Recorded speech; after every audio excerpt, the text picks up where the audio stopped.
किसी ने राजा अकबर के महल से एक कीमती मुकुट को लूट लिया। राजा अकबर की सेना 4 संदिग्धों को उठाती है और उन्हें महल में लाती है। इन चारों निर्दोष होने का दावा करते हैं। राजा अकबर चोर की पहचान करने के लिए एक समाधान के साथ आया था। उन्होंने प्रत्येक संदिग्ध को एक छड़ी दी और कहा, मेरे पास ये जादू की छड़ी है। ये छड़ी चोर के घर पर 2 इंच लंबी होगी। चारों अपने साथ छड़ी लेते हैं और घर चले जाते हैं। अगले दिन चारों अपनी लाठी के साथ राजा के पास वापस आ गया। उन्हें देखते हुए राजा समझ गया कि चोर कौन है। क्या आप अनुमान लगा सकते हैं कि चोर कौन है?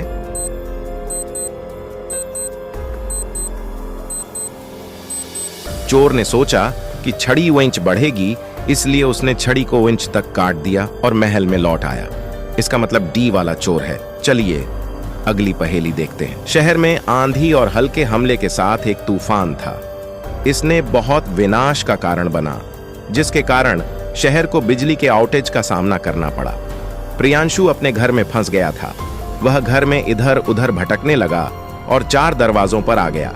पहले दरवाजे में अंदर से विशाल पत्थर थे। दूसरे दरवाजे में अंदर एक उग्र आग थी।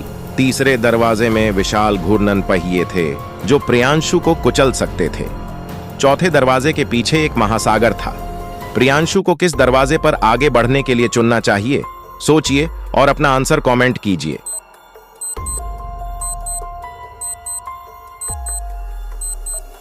प्रियांशु को दरवाजा सी लेना चाहिए क्योंकि शहर में कोई बिजली नहीं थी, इसलिए पहिए नहीं घूमेंगे और प्रियांशु आसानी से इससे बाहर निकल सकते हैं। मेहुल एक कमरे में फंस गया था। कमरे में 3 दरवाजे थे। पहला दरवाजा बहुत गर्म था। कुछ भी जो दरवाजा छूता है वह तुरंत जल जाएगा। दूसरे दरवाजे पर एसिड था जो इसे छूने वाली किसी भी चीज को पिघला देगा। तीसरे दरवाजे में उच्च वोल्टेज वर्तमान में बह रहा था जो मौके पर किसी को भी मार सकता है। क्या आप तय कर सकते हैं कि कमरे से बचने के लिए मेहुल को कौन सा दरवाजा लेना चाहिए?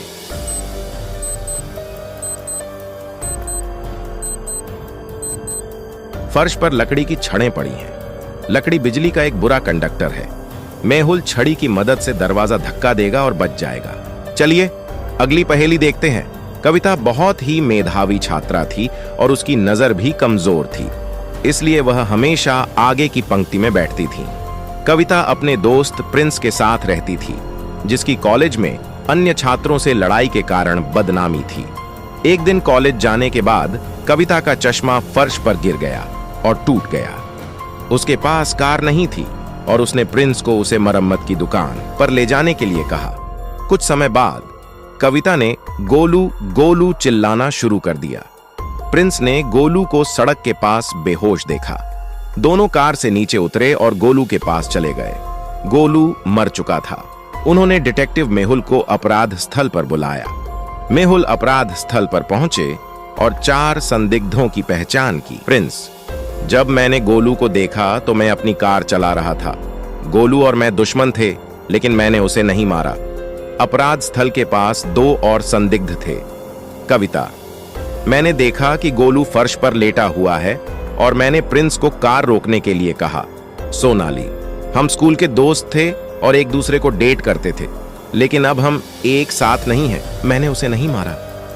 शुभम, मैं वहां से गुजर रहा था। मुझे कुछ नहीं पता। मैं कविता की चीख सुनकर यहां आया हूं।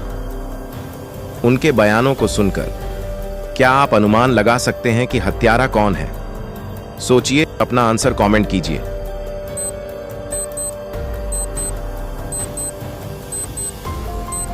अगर कविता का चश्मा टूटा हुआ था तो गोलू के शव को दूर से कैसे पहचाना जा सकता था? वह पहले से ही जानती थी। भैया हेलो ना करवा, मेहनत करे तनी यार, हेलो कर लो।